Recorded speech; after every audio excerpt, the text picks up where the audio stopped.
Hey, you're listening to Doc and Lefty. Thanks for tuning in, everybody, tonight. We don't have Lefty with us tonight. He is down in Mexico. Leave it to a left-winger to think going to Mexico in the middle of summer is a good idea. Just like every other good idea. Now, he did have a good idea with this, though. His longtime girlfriend, Megan, is a wonderful gal. And he's decided to make her an honest woman, which I think is rather sexist, don't you? And anyway, he's down there. She said yes. So they're happily in love and going to be getting married, which is, strange for Lefty, a very good decision. We're going to go over a lot of topics tonight. We have a special guest, Dr. Lee Heeb, in our studios tonight. We had a lot of people wanting to ask her some questions. We're going to start off with a brief recap of the 3rd District Convention, which honestly was fairly disappointing to a whole lot of people. Essentially what happened is, as you all know, Robert Kramer was running, as well as Monty Shaw, Joe Grandinette, Matt Schultz, and Brad Zahn. And what happened? And of course, Brad didn't get enough votes, so I had to go to convention. Now, everybody for years, ever since Steve King got elected, everybody has said over and over, listen, instead of having a convention, we need a runoff. And I agree. I agree with that. Because what you have is then you have the party power brokers then figuring out who they want. And who they elected is David Young, who has been described in several different ways unaffectionately. All right. He was described as a carpetbagger. The guy raised $705,000 and barely got any votes, finished 5th, finished ahead of Joe Grandinette, whose only money he had was to go out, buy some signs, paint them himself, and put them out and around. The guy only had maybe $200-300 in his entire campaign. And he got a lot of support. And you look at, Joe Grandinette's, spending $8 a vote, and here's David Young, who won, spending $105 a vote. So essentially what happened is they vote, and then they go vote again. And it went through 5 rounds of voting, everybody dropping out. Robert Kramer dropped out as opposed to being voted out. Otherwise, it would have been 6 rounds.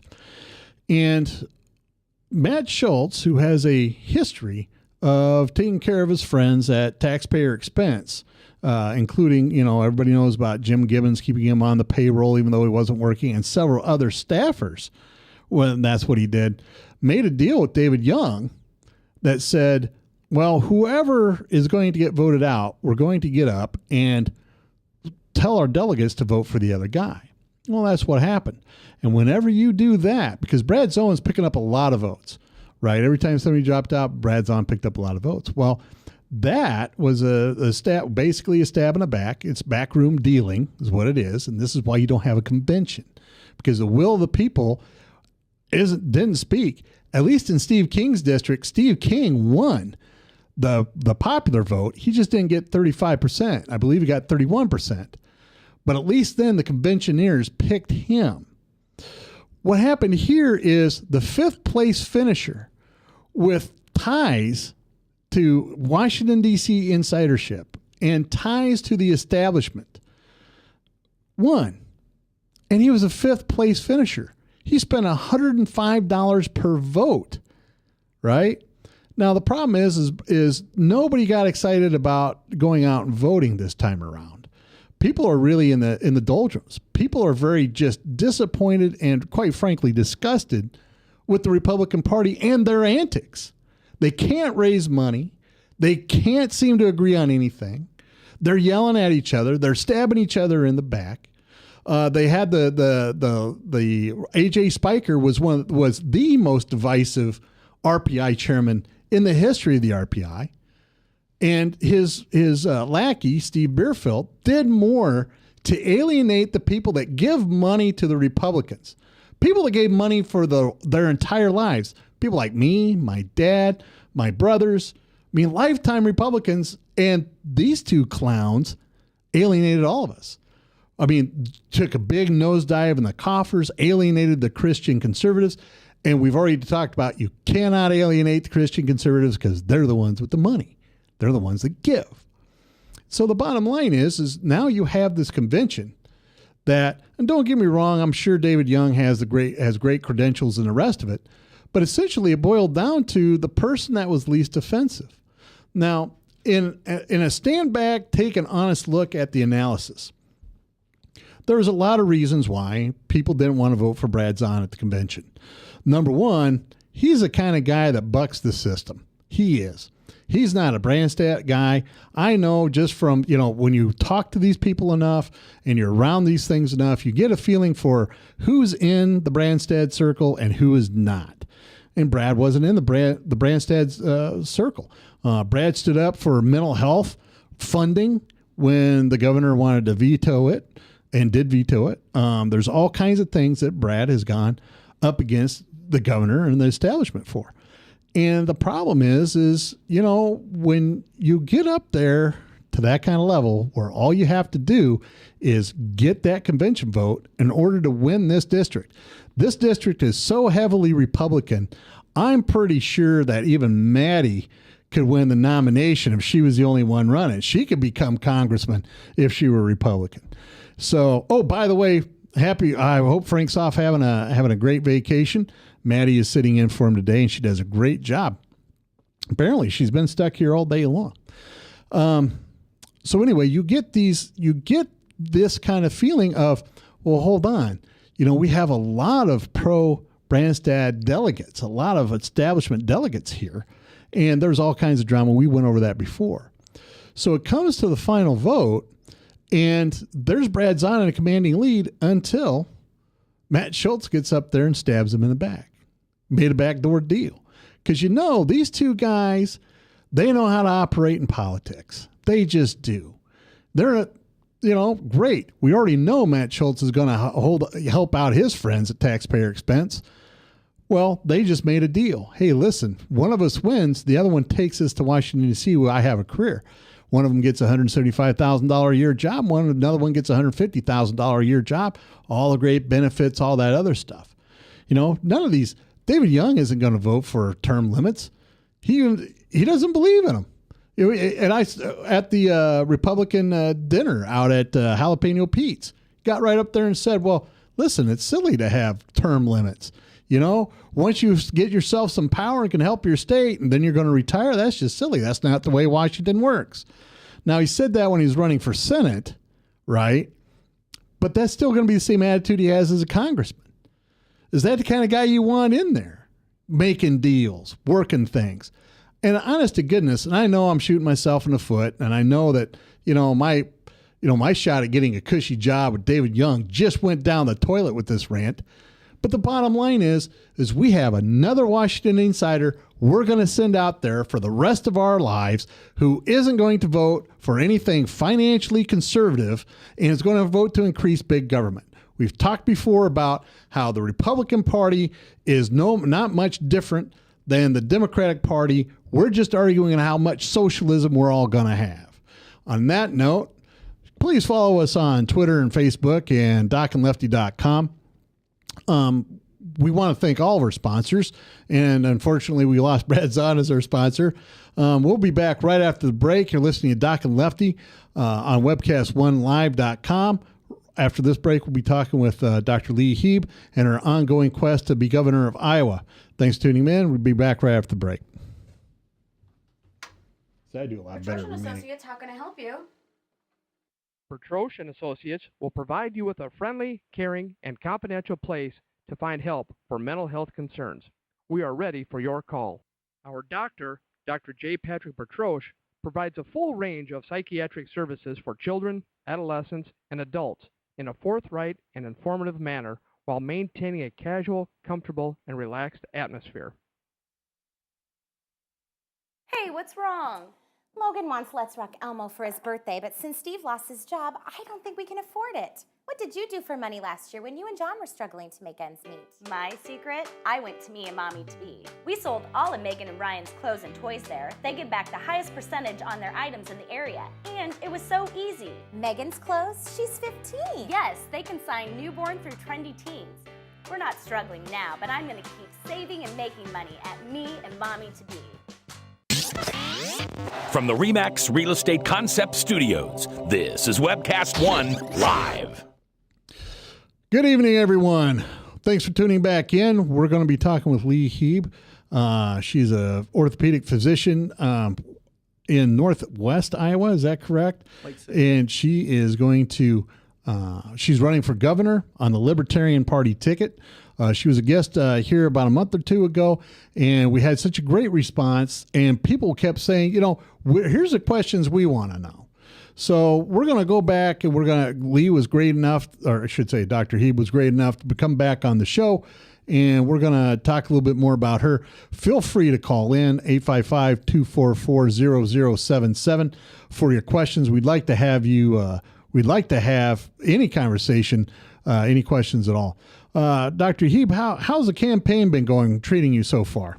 Well, there's been some snags, mostly a little snag with the media, but we're doing okay. We're getting a lot of response, and we're getting a lot of good people support us. Now, why don't you briefly remind people where you're from, why you're running, those kind of things? Well, I couldn't have had a better reason for running than the reasons you just gave in discussing the primary runoff in the Republican Party. I mean, I'm a recovering Republican. I was a lifelong Republican.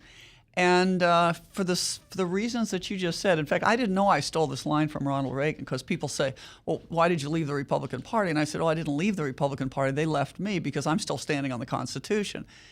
I just gave up on any notion that they were going to change, because I see their role as moving to the left in trying to capture the left-leaning independents. And I'm not talking about the grassroots Republicans, my friends in small-town Iowa.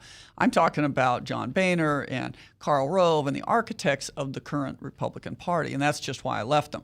However, it's really not that different between the Democrats and the Republicans these days. They have both, if you look at Iowa, we now have the biggest government in the history of the state, and we were just given this big jump in government by a Republican governor. So I have to say that I think it's time to start looking at other alternatives. And the more I've gotten into this, in fact, since I was here on the show last, Doc, was, I've actually come to the conclusion it's not any one individual, it's not any one person we send to Congress, or it's not any one person in the state Senate. It's the political machines on both sides of the aisle that have become the oligarchy that we are living under. And if we really want to save ourselves, here's a fact I learned since I was on here. Do you know that we have 20% more government workers per capita in the state of Iowa than they do in California? Now, that should put ice in the heart of every Iowan. Absolutely. I mean, that is a scary statistic. Besides being number one in the corporate tax and 5 from the top in the personal tax, I mean, we're out of control on regulation and taxation and government growth. And we're about to have a huge growth thanks to Common Core and Obamacare. But my point is that it's not just one party that brought us this. It's both parties. And so your lead-in was very good. That's why I'm a libertarian. There actually is another party out there, and all over the world, libertarianism is breaking out. In Ontario, Canada, which is a very liberal province in Canada, the libertarians are actually posed to take the majority seats. Well, that's good, because one of the things, what we're going to do, one of the questions right off the bat is, now I have to look at it. See, that's the kind of host I am. Have to look at my things. This question is, she meaning Me? Dr. Heeb, has been excluded from the IPTV debate with Branstad and Hatch. The criteria to appear on the debate is goofy, and in part based on her having one of the requirements having been to raise more than $50,000 in campaign funds. Ironically, that wouldn't be our problem. I mean, we don't have $50,000 in the kitty right now. Could we put $50,000 in? Yes, we could. Between, just like the Democrats do, and if other people, we could have a few big donors help us put in some money. But here's the real crux of that matter. They appear to have, and we had a very nice sit-down talk, by the way, not about the debate, but just about being on Iowa Press. And they're nice people at Iowa Public TV, and I don't think they have really thought some of the implications of this out. And or they, I can't say their motives. I'm just saying they're nice people. I don't think it's an evil organization. But here's the problem. These rules are set up And it very cleverly excludes third parties. It sounds objective, and I had somebody say, why don't you just get off your ass and do it? Well, the first one is that you have to be a recognized party by the state of Iowa, and I can't change that. Unfortunately, even though the Libertarian Party is the third biggest party in America, we're represented in all 50 states. We have people in all counties working for us, and we're on the ballot. I mean, we're on your registration form. We are not considered an official party in the state of Iowa. So I can't help that one. What would you need to do to be an official party? We have to get 2% in the last election, okay, of some major seat, okay? Well, like Gary Johnson got 1%, okay, but times are changing. And right now, for example, the Libertarian in Florida is ahead of the Democrat, and there's a Libertarian in North Carolina or South Carolina that's even before the primary, the Republican and Democrat primary, and he didn't run a primary, it was 11% in the polls. So there are people that are around the country, libertarians, that are getting traction. So looking at the last election doesn't really give you a good pulse on what's going to happen this time. The fifth, then there's three other criteria we could make. One of them is, have you been on various press shows? Have you, stated your policies? Do you have a website? Do you look like a legitimate candidate? Blah, blah. And the last one is, have you gotten over 5% in an independent poll? Well, the problem is, who runs the polls? The people that run the polls never ask about the third-party candidate. So they don't ask about Hebe. They ask about, would you vote for Branstad or Hatch? So you can't get very much traction in that. In spite of that, we had 2.5% in the last poll who said, we're going to vote for somebody else. They didn't name who they were going to vote for. And I've also had people say, the minute they say, no, I'm going to vote for the Libertarian candidate, literally they get hung up on. So the polls are specifically targeting to the two big Why do they get hung parties. up on the Libertarian candidate then? Because these polls are being run for the Republicans and Democrats. And I, honestly, I didn't used to believe this. There's an old Soviet phrase. You go to the Ukraine, you would find this. The Soviets used to have a phrase, it's through when it happens to you. I used to hear this unfairness, and I said, it's just a bunch of whiners. But it's not. It really is. Yeah, and it is. It's designed, the entire system is designed to keep the same people in power. Now, there's a guy named John Thompson, Jon, not the guy running for whatever it is. And he's a big lefty, and I'm like, why do you support the Democrats or anything? He goes, I don't. Well, but you're so left. And he goes, I don't support either party because their only goal is to remain in power. It's not to represent the people, and they're in collusion with it. And I thought to myself, he's right about that. They do collude quite a bit. So if you could raise $50,000, don't you think that would add more legitimacy to your campaign? Oh, we can do that. I don't think that's really the problem.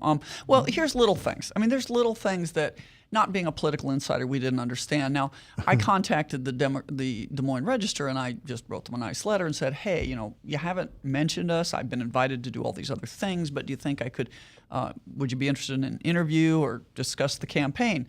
And they sent me kind of a one-liner back. When you're actually on the ballot, we'll send you a survey to see then about you. And you don't want to be in the register. They'll never quote you correctly. Well, that may be true, but nonetheless, do you really think they waited until Jack Hatch had all his signatures in order to put him in the register? I mean, to even talk about him, to even mention that he existed? I find that hard to believe. Well, that's true, but you're talking about a Democrat, right? I mean, they'll support anybody. I can see Maddie in there going, oh, my goodness, I don't know how Ryan puts up with this for an entire hour.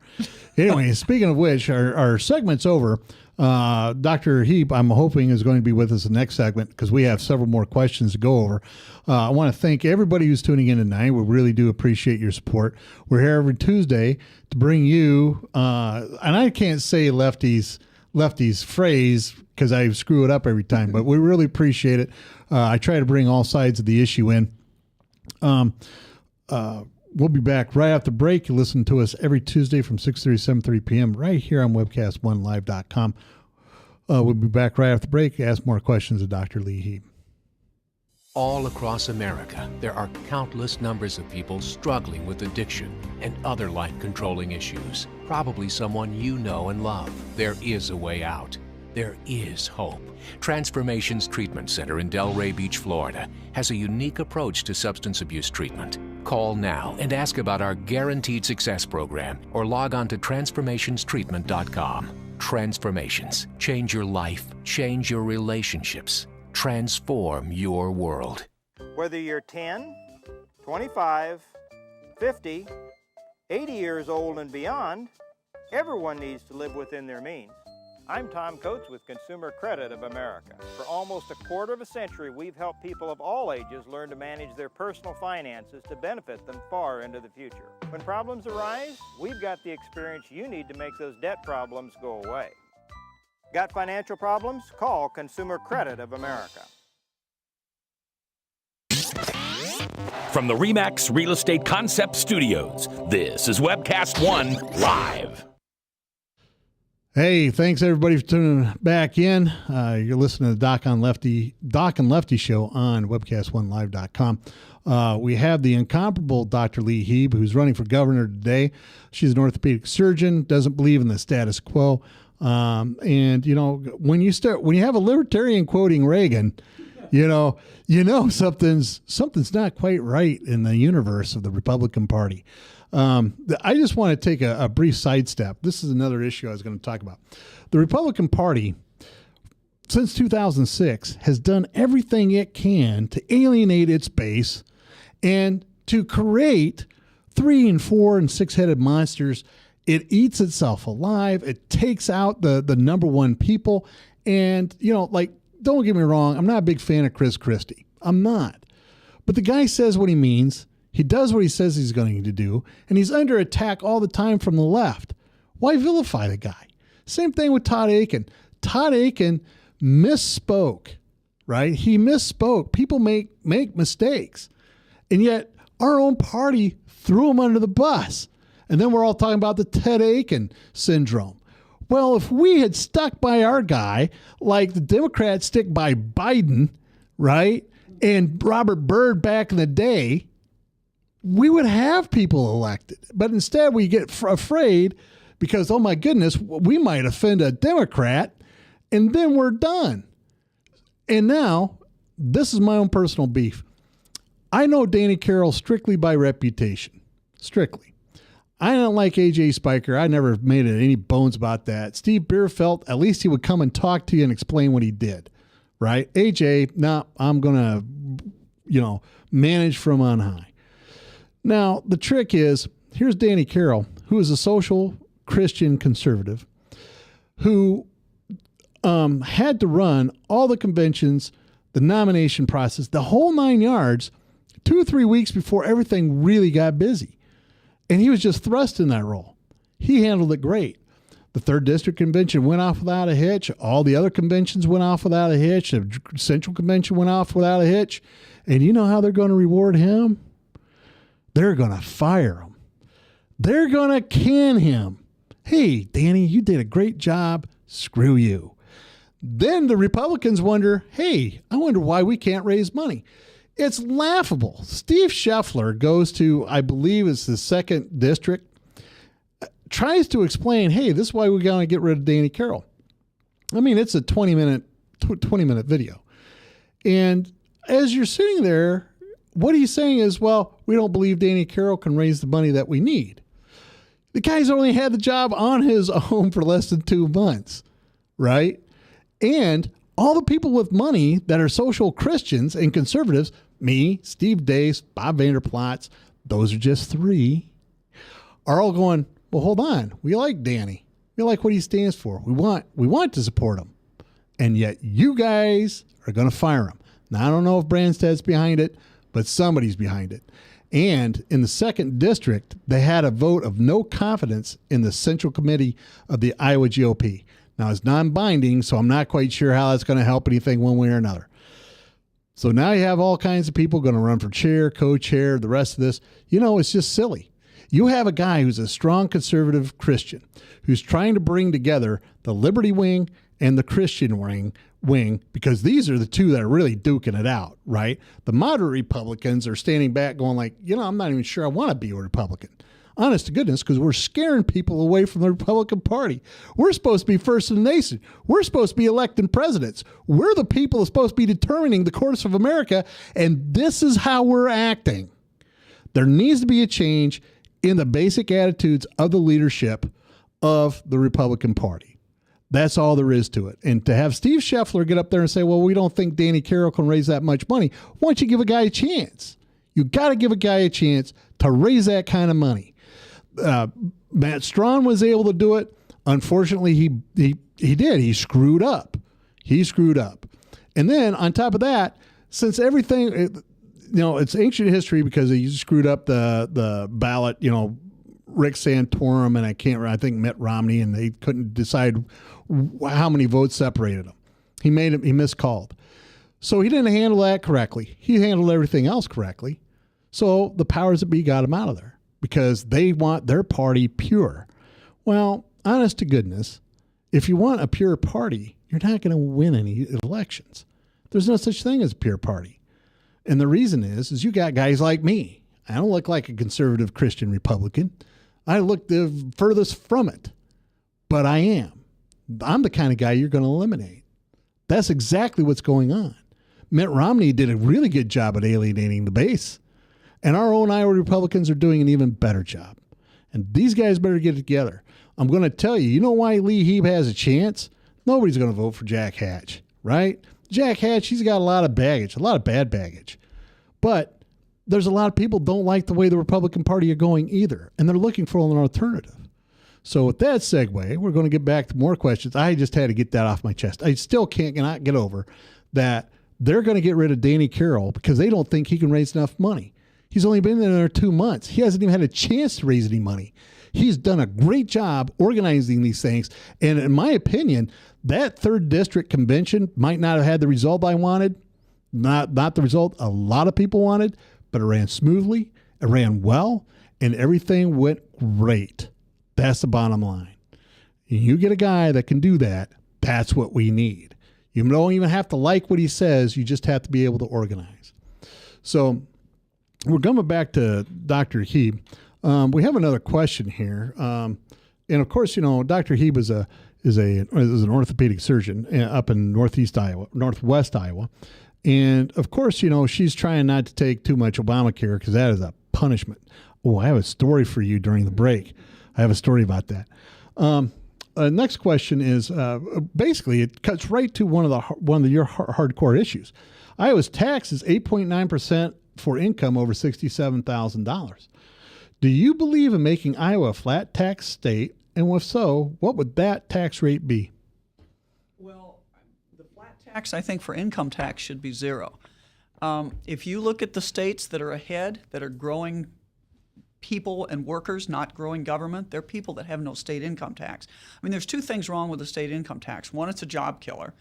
And you can see that by just looking at the ALEC map of states that are growing and doing well economically, and they're all states that don't have a state income tax. But ethically, it's wrong. It forces people to pay for their taxation for things they don't agree with, and I think that's absolutely like bicycle trails. Yeah, we have millions whatever. and millions of dollars every year. In fact, Clive just had to spend $250,000 to maintain their trails, and now they just decided, well, bicyclists can have their own lane. How many millions of dollars do we waste on a sport that's only going to be around for 3 months in the summer, right? That's my own personal beef. So, I mean, so you believe it should be 0. I believe it should be 0. People pay on what they consume, which is much User more taxes. egalitarian. User taxes. All right. And here's the other point. The other things people say So is, what would be your user tax and how high would that be? well, I mean, again, I'm not in favor of raising taxes. I don't think we need to raise any taxes. You say if you get rid of the income tax, business is going to boom. People will be buying more things. You're going to have more sales tax, more other revenue. But here's the thing. The key point here is you can't have taxes chase the size of government and chase regulation. What we have to, one of the examples, I was in a Harrison County thing where everybody's talking about roads. Oh, roads are expensive. We can't afford to repair roads. We need to do something. So what's the answer? Well, the first thing government wants to do, your governor wants to double the gas tax. Well, it turns out that's just not going to work. It doesn't get money to the farm to market roads, and it makes it unaffordable for the guy who just has a marginal income to pay for the gas tax. Okay, so what do? The answer is, why are these roads so expensive? They're so expensive because we've regulated the hell out of the ability to grow and build the roads. Let's look at what costs money. Let's get rid of the unnecessary regulation that's making it unaffordable. Putting these bridges back into shape, doing a lot of things. We could do it in the 50s why can't we do it now? We're a much more theoretically prosperous. Well, we're not, because regulations actually take more money away from our pocketbook and more money out of our economy than does taxation. So the answer is deregulate so that your taxes cover what you need. Absolutely. Well, we want to thank Dr. Lee Heeb for coming on the show tonight. She's a Libertarian candidate for governor. I also want to thank some of our sponsors. Of course, Lubinas Law Firm.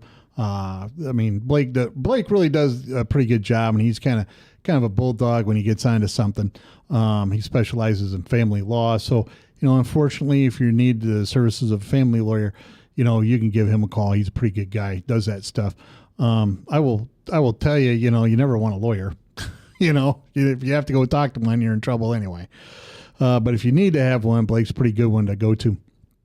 I also want to thank Des Moines Anesthesia PC for sponsoring our show. They have offices here in Des Moines and in Fort Dodge. Maddie, our new producer, apparently can't put that up real quick, so we'll be okay. She can't find it. It's all right. It's 263, I think it's 56813, something like that. 5316. Hey, that was pretty close. 263-5316. Apparently she was asleep. She's been here all day. And so we want to thank all of our sponsors for tuning in. Of course, we also want to thank our sponsors for the studio to keep our lights on. We also want to thank Halo Capital. They help out quite a bit. They're a financial group. And those are our sponsors. So please visit them. They all have websites. You can find them. We're going to come back again with Dr. Lee Heeb right now. The next thing is, have you seen the tax returns Jack Hatch has provided? Apparently, he's provided tax returns. Have you seen those at all? No. And to be honest, I'm filled with ennui about them. I don't think that should be an issue. Okay, fair enough. I mean, I'm not going to vote for somebody or not vote for somebody on the basis of their tax return. And the next thing I would have to say is that, I don't think we should be upset. People are upset that Mitt Romney made a lot of money. Really? Why should we be upset with success? Let's just. I'm not sure what the point is. The liberals can't stand success. Yeah, because everybody has to be equal, right? And Hillary just demonstrated that. She got up there and said, out of all the millionaires in the U.S., I had to work for mine, and I'm not nearly as wealthy as those really well off. Even though I have 2 multi-million-dollar houses and, I make $50 million a year and, I'm dirt broke compared to everybody else I hang out with. Right. That's the problem with the liberals. They use these voting blocks as whipping boys. That's what they do. You have the black vote who come out there and they say, hey, listen, I want the gravy train too. These guys have too much. And they use the unions and they say, hey, I work hard for a living. And these guys are making money giving speeches. I want a bit of that. Well, that all works fine until you're Al Gore when he's making his billions of dollars off the climate change, hoax. And then, you have the Clintons and Hillary getting up there saying, well, we're almost broke. We only got $50 million in the bank. Well, it just shows the general disconnect. I thought you would have figured that out by now. It's just the liberal pablum that comes out, and that they just don't want anybody to be successful. That's why they have the taxation that they have. Oh yeah. But my point to most people is, look, everybody be doing better. The middle class. The reason the middle class is collapsing is because we're all carrying a 180-pound man, or actually maybe a 250-pound man, government worker on our back. Let's quit supporting the government and start supporting ourselves. They say for every government job you lose 2 in the private sector. That's how you get ahead. You get economically ahead by actually producing things other than government. Yes, I agree with that 100%. Now, we're talking a little bit about government expenses. What would you do to cut a ballooning state bureaucracy? Because you kind of took a swipe at Governor Branstad a little bit earlier, talking about how this is the biggest budget we've ever had, which is true. But at the same time, he's balancing the deficits and everything else, putting money back into the coffers, making us back into the red. How can you kind of attack the governor for doing something that on the whole is a positive? Well, he's positively gotten us in the black, but he's done that by sucking the money out of the private sector. It doesn't matter if the government's in the black, if everything is government. And we're literally, they added $1 billion to the government budget. That's the biggest jump in the history. It doesn't come from nowhere. It comes from the people of Iowa, unless he's planning on stealing it through federal tax dollars from other states. So you can't keep doing that. Well, so, you did have a giant property tax cut, though. Don't you think that's good? How can you do that? How can you increase the budget of the state and cut the property taxes and say you're not going to take more money somewhere else? You've got to take the money. And what I'm saying is what we need to do is we don't cut all government jobs. I mean, I'm not an anarchist. I don't think all government jobs are bad.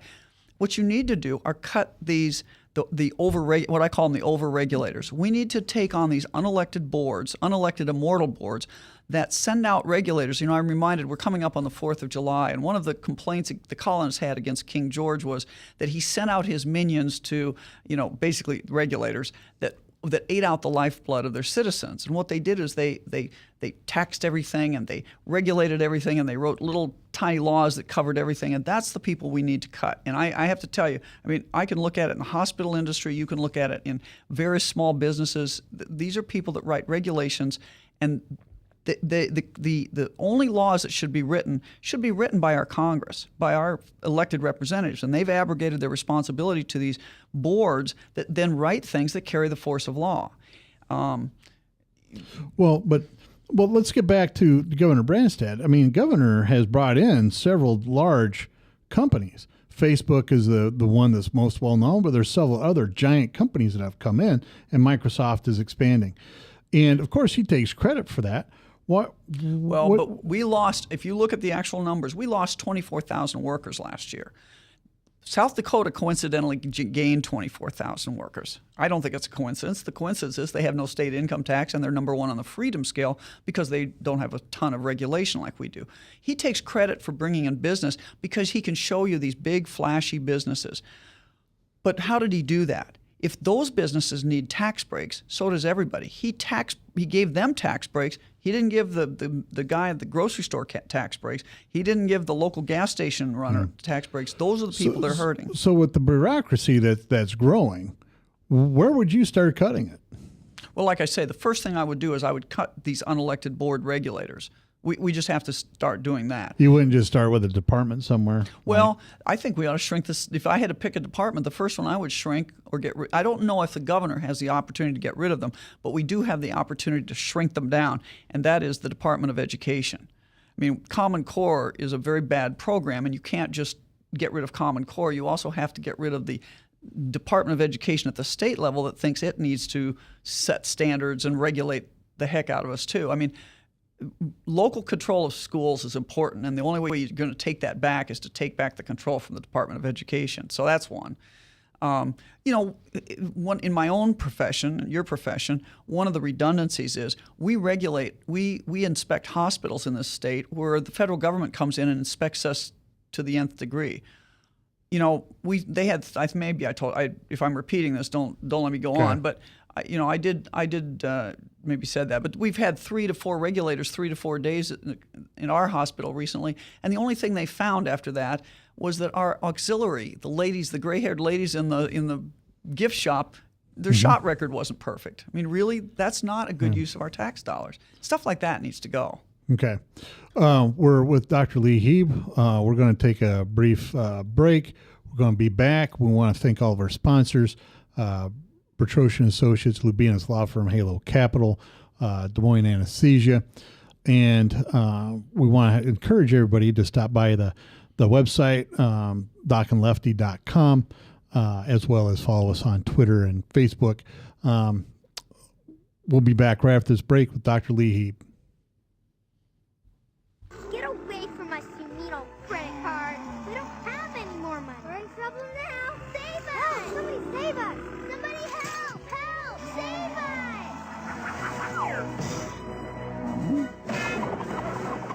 Hi, I'm Tom Coates from Consumer Credit of Des Moines. If your credit card's a little too animated, give us a call. Hooray! We're saved! Consumer Credit! You're our hero! If Tom Coates from Consumer Credit of America was your personal webmaster, Tom would filter out all bad debt emails. If Tom was your mailman, you'd never get any debt reduction junk mail. If Tom Coates was a lineman, he'd block any phone calls offering to reduce your credit card debt. Hi, I'm Tom Coates with Consumer Credit of America, and we're still your best choice for credit counseling. We're local, we're accountable, and we can do more. You make the call when the time's right for you. When it comes to competition, there really is none for Consumer Credit of America. From the RE/MAX Real Estate Concept Studios, this is Webcast 1 Live. Good evening, everybody. Thanks for tuning in. You're listening to Doc and Lefty on webcast1live.com every Tuesday from 6:30 to 7:30 p.m. We're lucky to have our sponsors. We're also lucky to have our special guest, Dr. Lee Heeb, Libertarian candidate for governor. We've been having a conversation with her all day. For the entirety of the show. She was been in the studios like, are they going to give you a cot out here so you can sleep overnight? Yeah, they might. So she was on Mac's show a little bit earlier. Now she's on mine, and we're really grateful. Tomorrow you're going out to West Side Conservative Club, right? Yes, I am. All right, down there at the Machine Shed. That starts at 7:15. So if you want to meet her, get out to the Machine Shed out there on Hickman, right off the interstate. Show up early because seats go fast. Kim Schmidt is one of the people that run it, and he's a really good guy. And so I think they're gonna give you the whole hour out there. Oh, that'd be great. Yeah, because I didn't see any other guests on there. And so out there anyway, 7:15 tomorrow. Dr. Lee Heeb will be meeting at the West Side Conservative Club out in I just said it. Machine Shed. Holy smokes! All right, so we have a couple more questions asked by our listeners. The question is, Dr. Heeb, from your website, it's apparent that education is a serious issue for you. What's your take on the recent challenges to teacher tenure in California and New York, and what, if any, changes to teacher hiring practices would you recommend in order to ensure Iowa's place as a leader in education? We'll go with two questions. Okay. We'll call it two questions. What do you think about the challenges and the decisions out there about teacher tenure in California and New York? I'm going to have to plead ignorance because I'm not sure where that stands. Well, the Supreme Court has sided with the students and said, this tenure stuff isn't very good. Right. Of course, they're trying to rewrite the laws and the rest. Right. I'm not sure where that's going to end up, though, and what the final outcome is going to be. Okay. I have to say two things. If you look at where we were when we were number one, not only probably in the nation but in the world for education, we had real local control. And real local control means that the school board locally sets your curriculum, that the school board raises local money for your school, that teachers teach, and the principals maintained the school and discipline. That worked. We didn't have standards from the state. We didn't have standards from the federal government. We were locally controlled and funded. Now, there's a trial going on, which is kind of like a clinical trial, and I think it's a very interesting one, and that's what's happening in New Orleans after Katrina. After Katrina, it got rid of all the big building schools, and they had to come up with a plan, and what they decided to do was fund the student, not the school district. And what's happened is their scores are going up, and things are getting better. And I think one of the things that we need to say is that by funding, even if you're going to keep state funding, which I'm in favor of going back to local funding, but let's say you agree with state funding so that their underserved school districts get some more funds. Fine, let's fund if you fund the student and not the school, then teacher tenure doesn't really become a huge issue. Because and also I was on I can't remember where I was. I was up in Sioux City on the radio talking about something completely different, and the only question I got was how do you feel about transvestites teaching in our school? But that really is the answer. Fund the student, and if you don't like the people that are teaching in the school, you move your student to another school and they'll get the message. Then give the school the control over hiring and firing. You have to. You can't have people, we don't want to become like New York where they have teachers that are tenured that haven't taught in years sitting in these ready rooms because they can't be fired. That's a terrible situation to get into and untenable. Yeah, absolutely. So what one of the things that I found out this last week, that the Democratic platform has as its platform, at least here in Iowa, that no more homeschooling. They don't support that. and no more parent-controlled schools. That's in their platform. What do you think of that? Well, that's just, I mean, that's horrible. If we let that, I can't even believe the Democrats would put that in their platform. But, you know, if we let that happen, I mean, everybody, I know a lot of people that are in the Democratic Party that probably don't know that's going on. Really, if you let that happen, you've completely lost your freedom. I mean, this is a liberty issue. And I mean, I'm just almost speechless with that. I just could barely even, I mean, it's one of those things. And you know, they posted on Facebook. They're all proud of it. I'm like, well, hold on. So we are required to send our children to a school where we can't say what's taught, have no input, have no influence on what is taught, what's important, or even how they're going to be treated or safety issues. That is the problem. You know why? And I'm going to tell you, I'm going to bring something up and it's going to get me in trouble. But you know why there's a lot of mass shootings, right? In schools? You know why? There's two reasons. Number one reason, it's a gun-free zone. Every mass shooting ever has happened in a gun-free zone. Number two, these parents are disconnected. If you send your kid off and you expect somebody else to take care of it, that's the problem with our society today. I'm sure you'd agree with that. Oh, I'm going to send my kid off. I expect everybody else to train him and teach him right and teach him how to behave and all this other stuff. You have to do it. And if the laws say, and your plank is, parents can't participate in this, which is what this says, then what vested interest do you have in going down and checking it out? That's just the bottom line. I will tell you, the kids that are successful, I deal with kids all day long. The kids that are successful and complete the programs well, their parents show up to the appointments. They don't send proxies. And that's what we're doing. If the Democrats have their way, that's what we're going to do. We're going to be sending our children out to be raised by proxies. And that's not going to work. Well, so, I actually was a homeschooler, and both of my boys were homeschooled. And I mean, you can see they were failures. One of them's an engineer and one's a physician. But oh, my God, a physician? Yeah, I mean, so. What, you couldn't talk him out of it? I couldn't talk him out of it. So there you go. He's actually a fourth-year medical student this year. But, you know, every time you look at homeschoolers, where are they? Oh, gosh, they're winning the National Spelling Bee. And if you look at the test scores of homeschoolers, on average, they're higher than public schoolers. And tell me again why we are going to take away our constitutional rights to free. To me, I'm just almost speechless. I had no idea that was in their platform. But you cannot let that happen in America. Yeah, because this just came out this last weekend. Oh my gosh! I mean that information. The other thing is there's a guy named Jonathan Narcisse. Have you ever ran into him? Mm-hmm. What you just got done talking about the money following the kids, he has talked about that ever since I've known him. Back on the school board, right? And don't get me wrong, he irritated everybody on the school board. You know why? Because they want those dollars for themselves. Like these there's IEPs and 504 plans. This is something nobody knows. They come in block grants from the government. If they don't spend that money earmarked for the 504 plans and IEPs, guess who gets bonuses? That's right, the principals and the administration. They get all kinds of bonuses. They don't spend money that's earmarked to help children learn. So where do you think the incentive is to have these schools help your child learn? They don't have any. When my dad was practicing, he loved those kind of cases because he could go in there, swing his big legal mallet, and crush heads everywhere. And I mean, that's but that's what he would do. He loved that. He fought what he would view as unfairness all the time. And the bottom line is that's what he would do. And that's because that's how these things are set up. When you start depending on the government and having block grants, people are going to do what's best for them, not what's best for your child. And keep that in mind. When there's money involved, the base human instinct takes over. As a psychiatrist, I'm going to tell you we studied that over and over.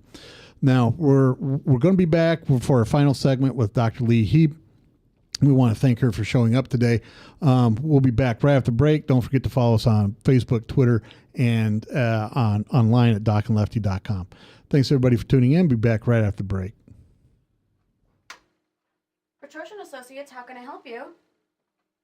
Petrosian and Associates will provide you with a friendly, caring, and confidential place to find help for mental health concerns. We are ready for your call.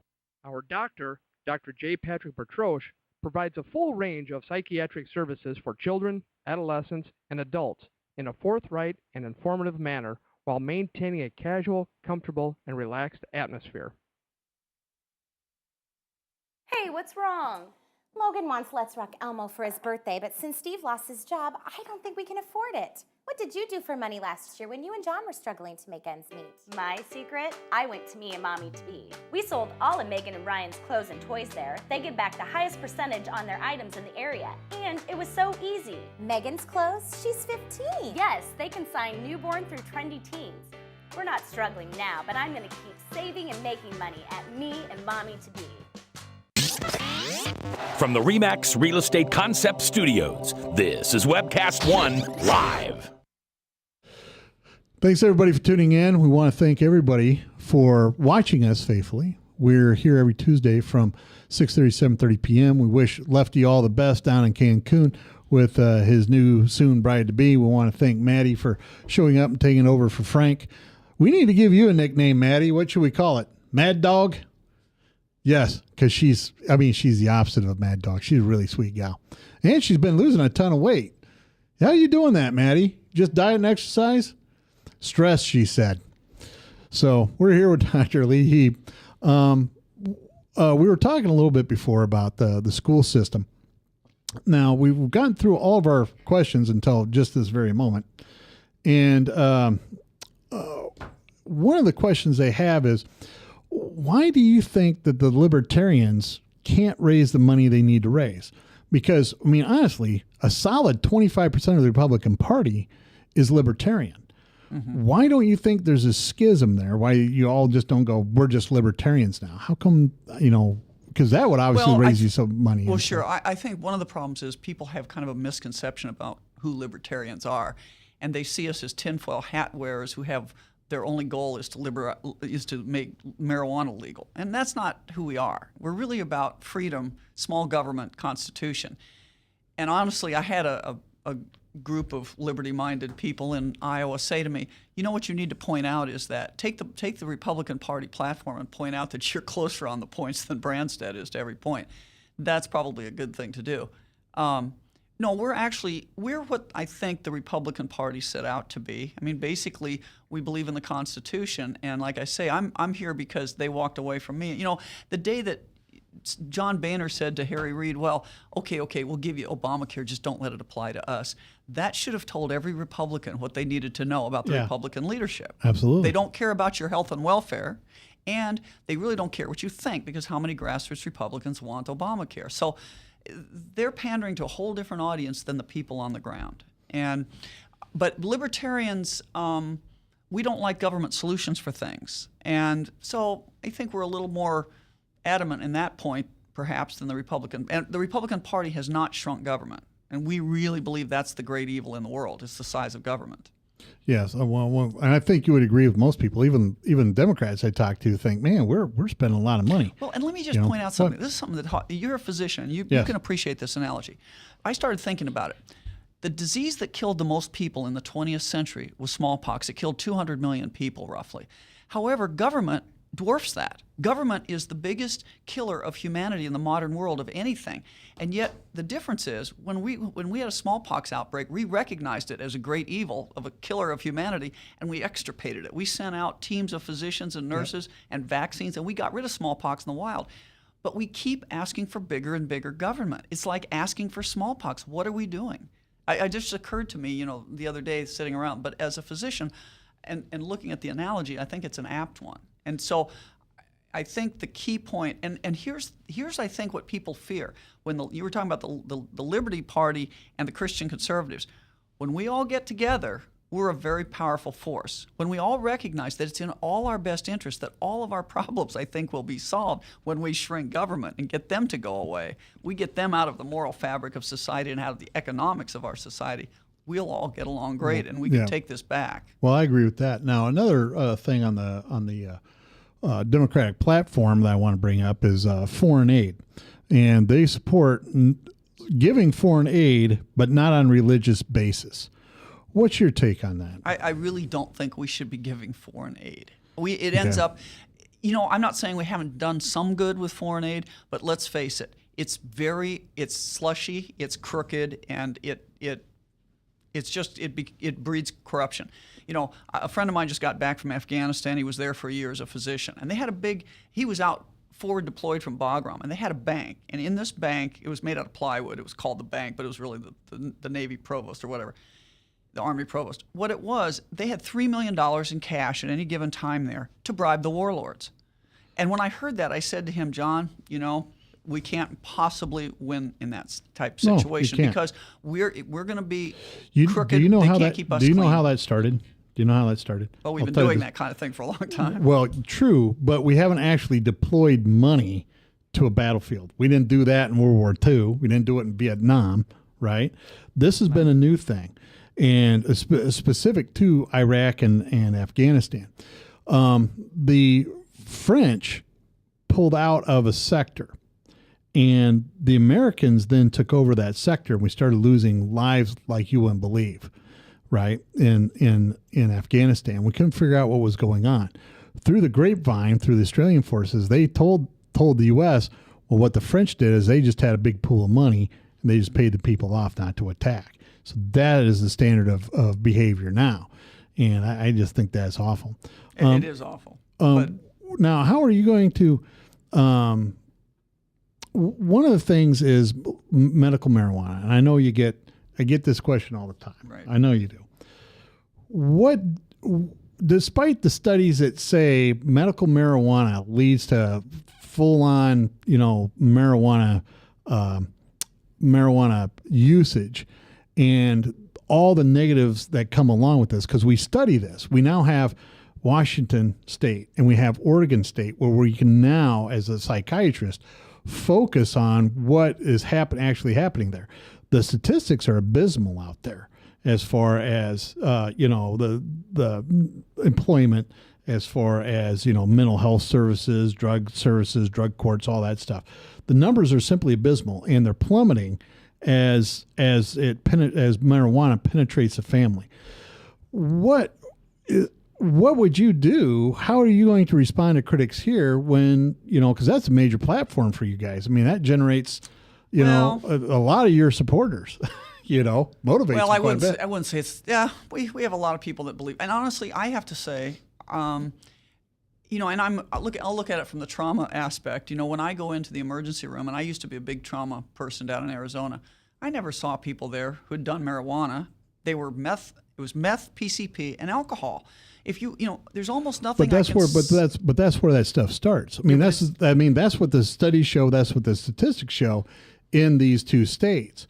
We're now following Colorado, and of course, it's way too early to get any reliable stats at that point.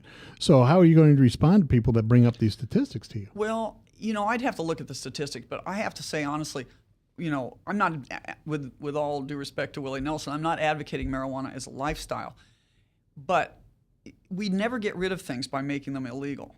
When we try to make alcohol illegal, we got the mob. When we made marijuana illegal, we got the Cali cartel. There's some things that are evil you cannot legislate away. And no matter how much money we've put into our police forces, the federal government can't keep drugs out of federal penitentiaries.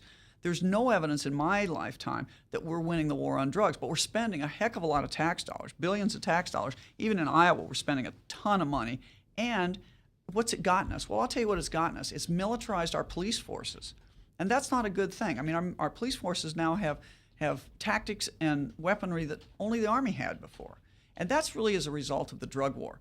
Secondly, I would have to say that 75% of the drug lords' money comes from marijuana. If you want to kick the knees out from under these guys, get rid of the marijuana. And I have to say, and I may be wrong about this, Doc, we'll have to keep in touch about this, but the thing of it is, I wonder, you're starting to see all these stories come out about death from cannabis, death from marijuana.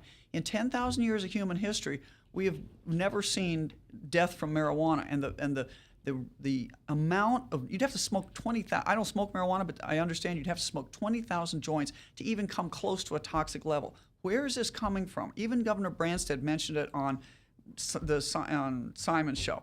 I mean, the guy in Colorado that supposedly died from marijuana, he jumped off a balcony. That's not he was agitated. That's, as you know, that's not a sign of marijuana. Well, yeah, it is. Yeah, we can discuss this during the break. I hate to cut you off. Okay. We have to go, but we can discuss this during the break. Oh, I know. Okay. I did what Lefty does to me all the time.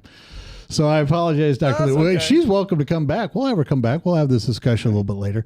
We want to thank all of our sponsors, Halo Capital, Lubinus Law Firm, Bertrosian Associates, and Des Moines Anesthesia for their support. We want to thank everybody for tuning in. Don't forget to follow us on Facebook, Twitter, and docandlefty.com.